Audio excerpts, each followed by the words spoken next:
penyidikannya ketika berubah dari penyelidikan ke penyidikan, kalau di kepolisian pasti sudah ada tersangkanya nih, nggak mungkin nggak.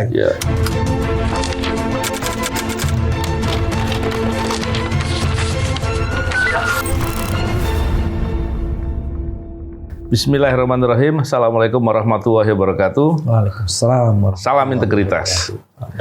Alhamdulillah setelah beberapa hari ya saya nggak bikin podcast ya Pak. Kali ini kembali lagi berbincang di podcast bersama dengan Pak Bibi. Mas Novel lagi muter aja. Tapi lagi menjalankan ibadah dan tugas-tugas penting. Iya. Tapi hari ini penting kita bahas Pak. Ini sangat penting Mas yang ini. Yang ini sangat penting. Hari ini sangat penting kita bahas. Karena hari ini Firly Bahuri sedang diperiksa. Siapa yang akan ditangkap? Ada lagunya Mas. Jadi gini Pak, memang kadangkala orang mungkin akan heran ya, kenapa kok kita terus ngomongin ya? Karena korupsi di KPK ini kebangetan. Di KPK ada korupsi, level-level pimpinan. Kita pernah melihat lah Pak kasus-kasus yang ditangani oleh KPK terkait dengan korupsi di internal KPK. Kita ingat kasus Suparman kan Pak ya? Iya yang awal-awal tuh ya. Penyidik kemudian berhubungan dengan pihak berperkara dan juga menerima suap. Kalau nggak salah itu yang dihubungi itu saksi apa ya? Saya lupa tuh. Kurang lebih begitulah. Tapi apapun itu dia terima suap. Begitu juga dengan kasus Robin 2021. Sama pegawai KPK. Kemudian ditangani oleh KPK. Nah ini Pak, kasusnya diduga pimpinan. Dan tentunya ketika pimpinan yang terlibat, masa sih yang nangani KPK gitu. Tapi gimana? Mungkin kayak itu. Saya kok melihatnya resikonya terlalu tinggi dan konflik of interest-nya terlalu besar. Saya ingat tuh zero tolerance sebelum jawab Mas Novel pertanyaannya. Zero tolerance itu jangankan berhubungan di luar Mas. Di dalam untuk etik birokratik aja itu ditegakkan secara tidak boleh pimpinan, ya kan? Apalagi kalau dia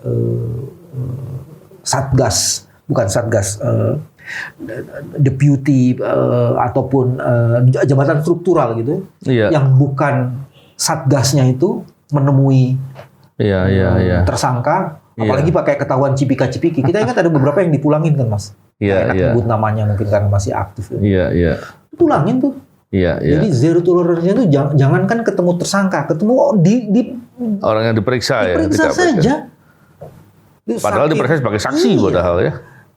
Ada juga sebagai tersangka sih Mas. Ada sebagai tersangka ya. Mr. M itu kan. Iya. Nah, itu kita pulangin. Gak ada ampun tuh. Zero tolerance-nya itu ditegakkan luar biasa. Nah, sekarang kita ngomongin soal Ketua KPK. Sebenarnya ada 3 alasan kenapa kita ngomongin terus Ketua KPK. Mas Novel sudah tadi kemukakan.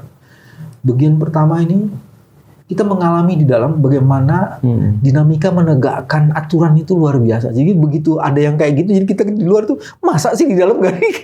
Kan kalau di tempat kita dulu ini bahkan udah dari awal ketangkep nih gini-gini nih. Jadi sebenarnya rasa gemas kita Mas.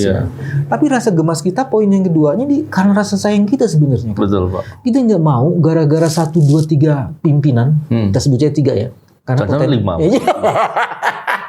Enggak, maksudnya jumlahnya 5. Saya pikir gini, bocor alus saya 3 ke Mas Novel 5.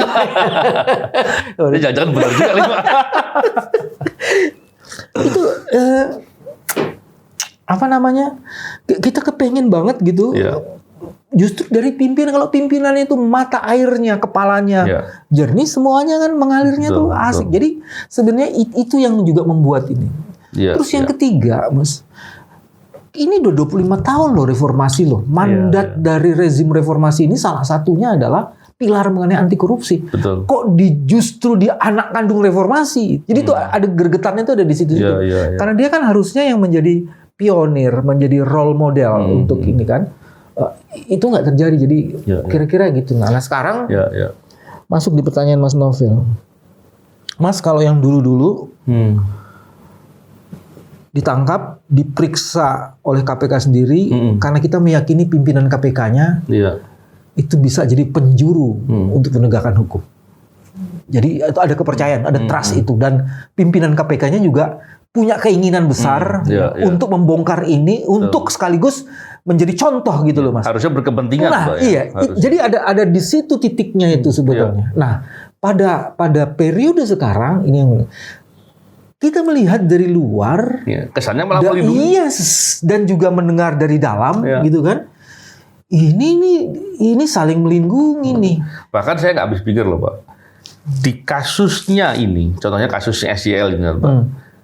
Sudah terdengar dengan jelas di banyak pemberitaan dan di media sosial juga banyak dibahas. Yang diduga ketua KPK yang terkait dengan perbuatan memeras kepada SYL. Dia juga tanda tangan surat perintah penangkapan. Nggak malu. Itu yang terakhir itu kan Mas.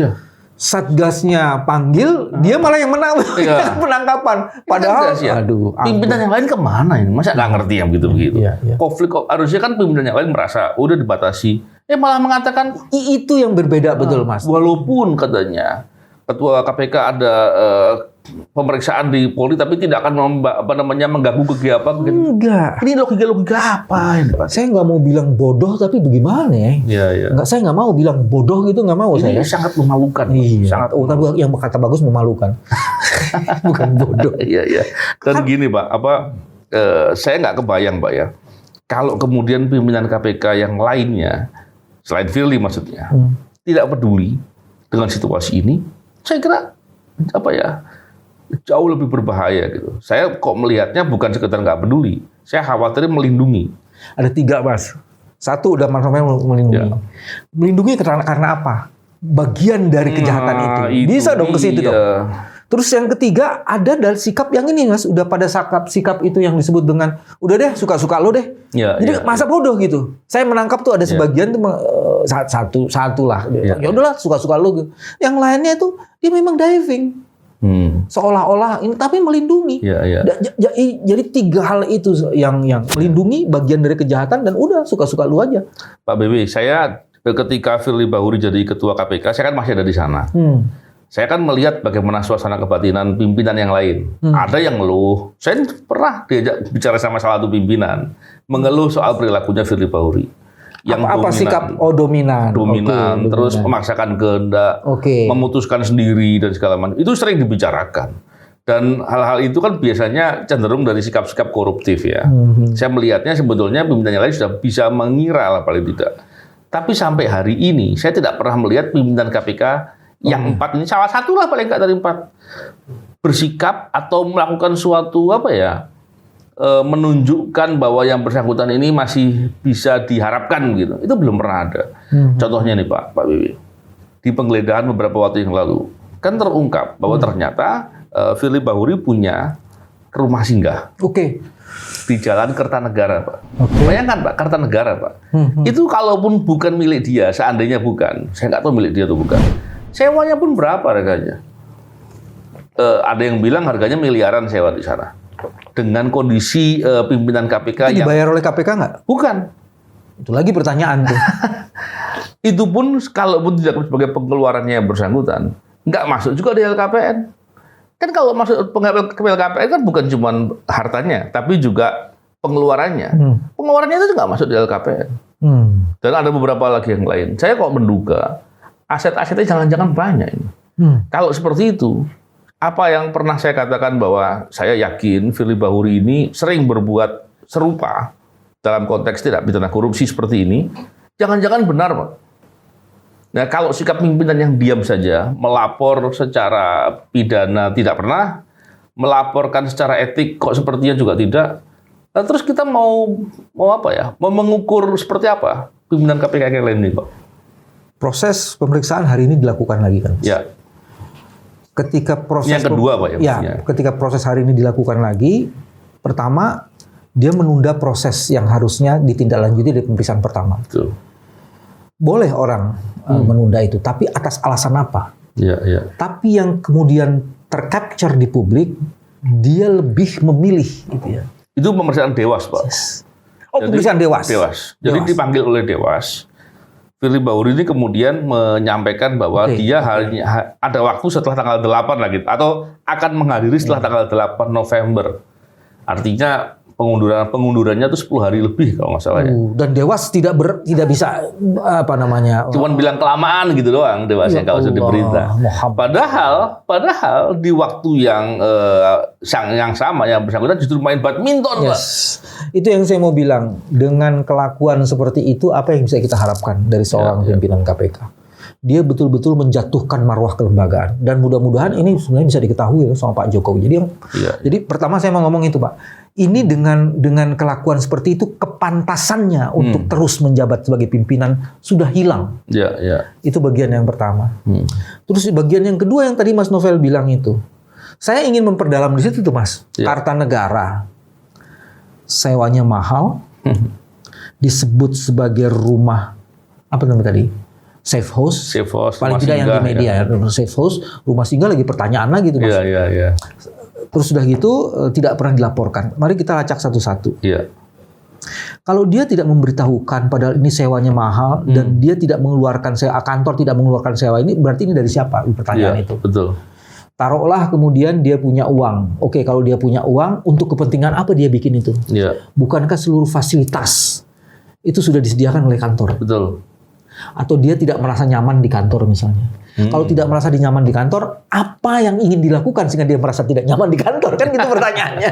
Iya. Dan kalau kemudian ada muncul seperti SJL macam-macam itu, jangan-jangan ini tempat diduga bukan hanya SJL-nya, tuh orang-orang lain yang seperti kasus SJL itu, jangan-jangan di situ tempatnya.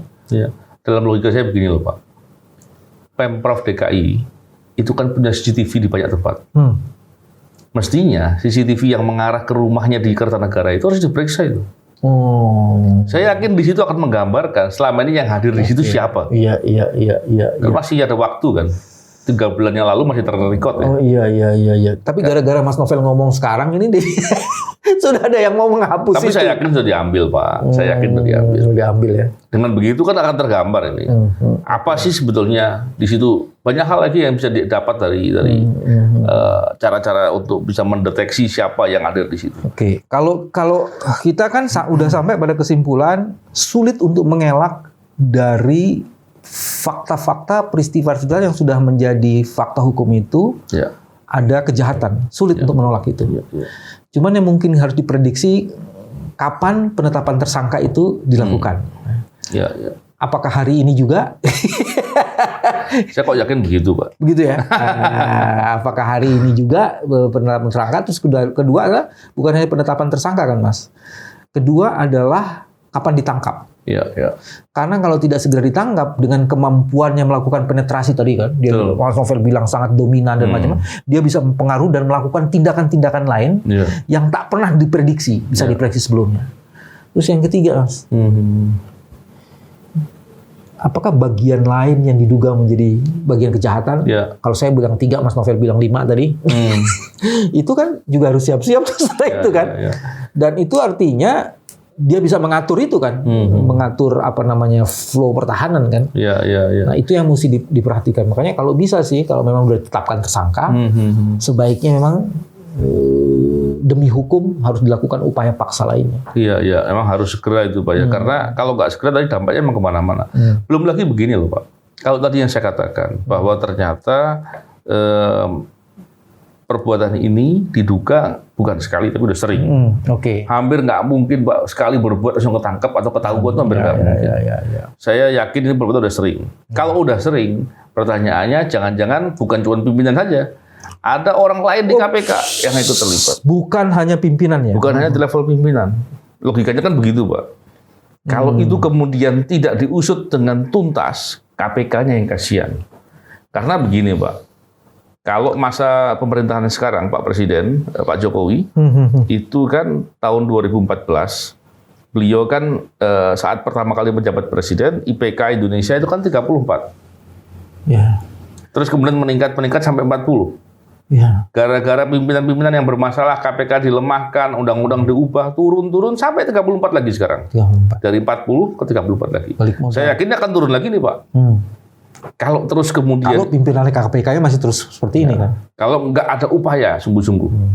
Tentunya upaya sungguh-sungguh itu extraordinary, Pak. Harus sesuatu yang lebih ya. Bukan dilakukan dengan sekedarnya saja.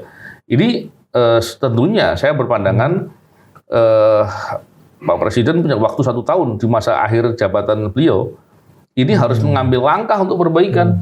Kalau nggak ada perbaikan yang sungguh-sungguh dan tidak ada upaya untuk membersihkan KPK, maka kita akan dihadapkan dengan kondisi KPK yang dipertanyakan. Jangan-jangan masih banyak, jangan-jangan banyak yang terlibat.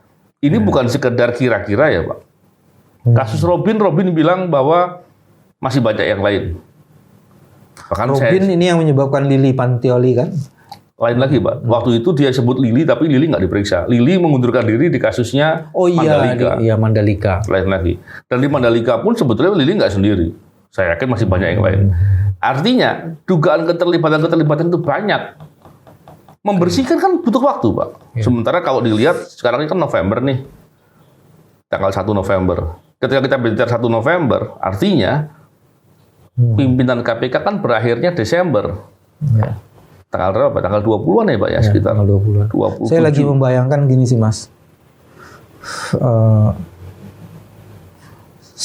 Setidak suka apapun kita pada beberapa kebijakannya Pak Jokowi, khusus dalam anti korupsi, kita harus memberikan semacam usulan-usulan gitu ya Mas. Betul.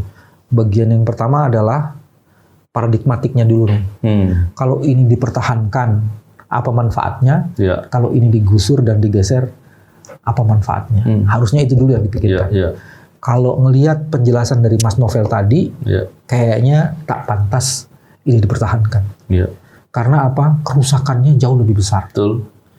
Dan kalau udah kerusakan jauh lebih besar, dampaknya menjadi tak terperikan. Dan bisa jadi nanti ada pukulan balik kepada Presiden. Itu karena dia bisa aneh-aneh nih kan orang-orangnya. Apalagi kemudian afiliasi politiknya itu mempengaruhi kebijakan penegakan hukumnya. Itu bagian yang pertama itu.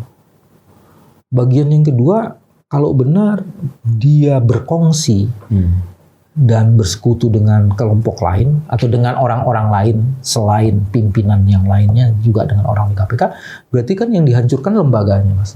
Jadi kerusakannya juga akan jauh lebih besar. Nah itu sebabnya menggeser dan menggusur Firly dan tidak memperpanjangnya itu menjadi sebuah keniscayaan. Nah bagian yang ketiga yang juga menarik, kalau benar kita ingin memperbaiki IPK kita, jangan-jangan dengan kebijakan untuk tidak memperpanjang orang-orang ini, itu bisa dinilai sebagai keinginan untuk rebound dan sungguh-sungguh mulai memperhatikan isu korupsi secara serius. Jadi ini bisa memberikan reward bagi peningkatan nilai CPI kita. Dan yang lebih penting lagi sebenarnya membangun kepercayaan publik. Betul. Di tengah situasi hari ini, kepercayaan kepada kekuasaan itu lemah. Kalau kemudian ada kebijakan yang bisa dipakai untuk melakukan rebound, itu salah satunya adalah konsentrasi untuk membereskan KPK. Saya pikir begini Pak, saya nggak tahu apakah ini mungkin, tapi Pak BW kan ahli hukum. Pernah jadi pimpinan KPK, artinya yang penting bukan ahli nujum ya Mas. Perspektif Pak BW lebih luas gitu kan. Jadi begini Pak B, dengan kondisi banyak dugaan pimpinan KPK lain terlibat atau paling enggak ada kaitan dengan perilaku korupsi, dan ada insan-insan KPK lainnya yang diduga masih banyak lagi yang perlu diusut dengan lebih jelas. Mungkin nggak kemudian dibentuk tim independen untuk masuk.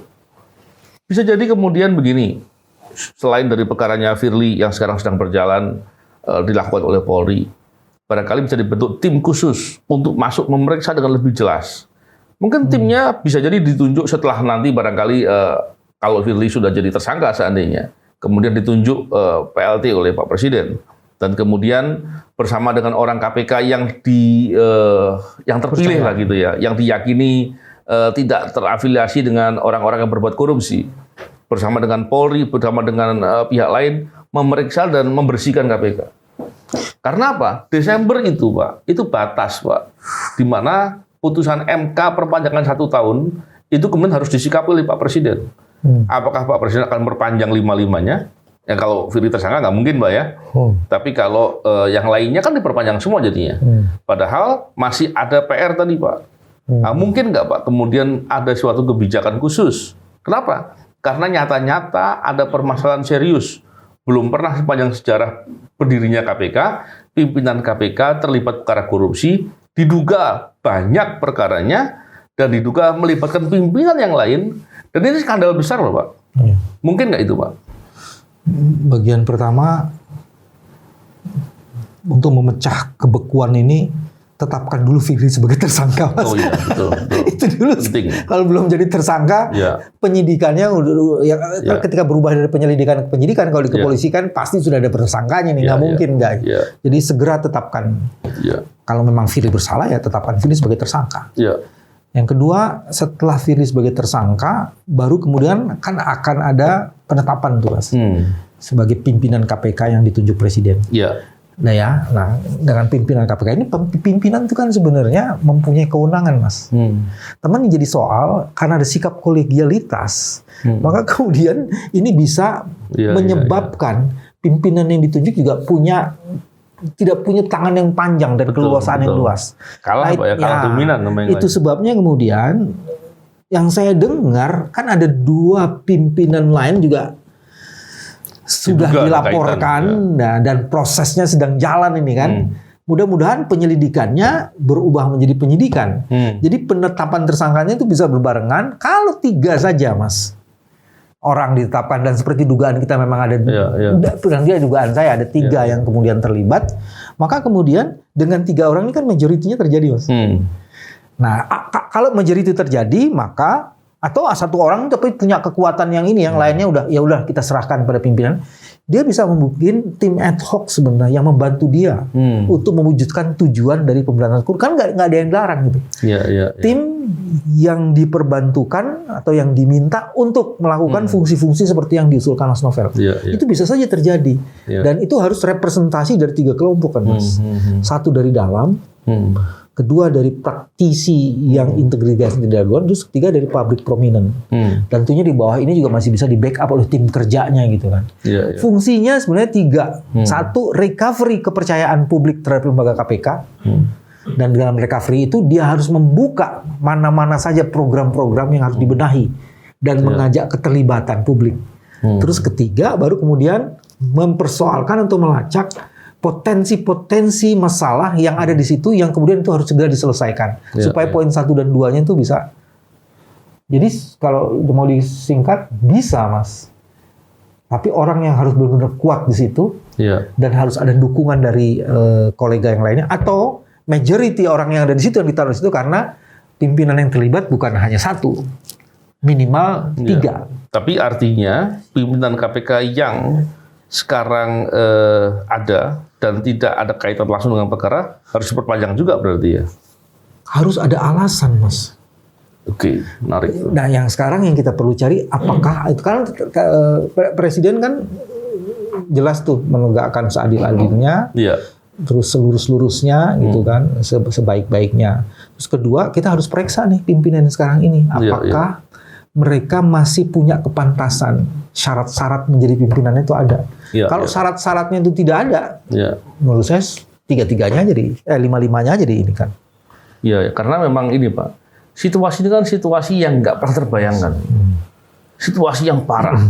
Sudah pun parah, ditambah lagi tadi Pak, maaf, nggak punya malu Pak. Nggak ada rasa dari internal KPK, pimpinan maksud saya. Kemudian mengatakan bahwa ini ada kaitan ini, kami akan menyatakan yang bersangkutan kita minta untuk tidak ikut dulu sementara dalam konteks menjaga tidak terjadi konflik of interest. Nggak ada bahasa itu. Jadi sama sekali permisif banget isinya. Bahasa itu nggak ada sama sekali. Logikanya kok nggak malu ya? Memang nggak punya kemaluan Mas, bukan nggak punya kacau. Nggak punya kemaluan jangan. Ya, jadi saya khawatir Pak dengan perspektif itu. Orang juga ragu apakah KPK akan bekerja benar. Ketika ragu, orang-orang yang punya informasi terkait dengan kasus-kasus korupsi, mungkin dia berpikir melapor KPK. Ini kan akan merugikan, Pak. Karena dalam penanganan kasus di KPK atau dalam upaya berantas korupsi, itu kan sangat diperlukan peran serta masyarakat. Yes, betul. Nah, sekarang masyarakatnya merasa nggak percaya, atau tingkat kepercayaan masyarakat kepada KPK sangat rendah. Jadi dampaknya begitu luar biasa dan sangat mengkhawatirkan. Mas, Mudah-mudahan kita dengar sebentar lagi ada orang yang dinyatakan sebagai tersangka. Setelah itu Presiden mengambil sikap yang jelas. Kalau sebenarnya call emergency aja sih Presiden. Tangkap, panggil beberapa orang itu untuk memberikan masukan. Dari situ kemudian keluarlah sebuah putusan. Dan memang semoga bisa langsung jalan, Pak ya. Dan satu lagi mungkin saya sekaligus menghimbau kepada masyarakat yang mengetahui atau mendapatkan informasi terkait dengan dugaan korupsi yang dilakukan oleh para pimpinan KPK. Dan atau dia sendiri korban. Atau menjadi korban dari kasus-kasus pemerasan yang dilakukan oleh oknum-oknum di KPK, laporkan. Kita berharap dengan begitu KPK bisa dibersihkan dan orang-orang yang terlibat di kasus-kasus korupsi di KPK bisa disingkirkan agar KPK bisa bekerja dengan benar. Dan kita bisa membantu melaporkan itu juga, Mas. Ya, kalaupun ada kendala untuk melaporkan, dengan senang hati kita membantu Pak BW ya. Terima kasih Pak BW. Semoga bermanfaat. Salam integritas. Assalamualaikum warahmatullahi wabarakatuh.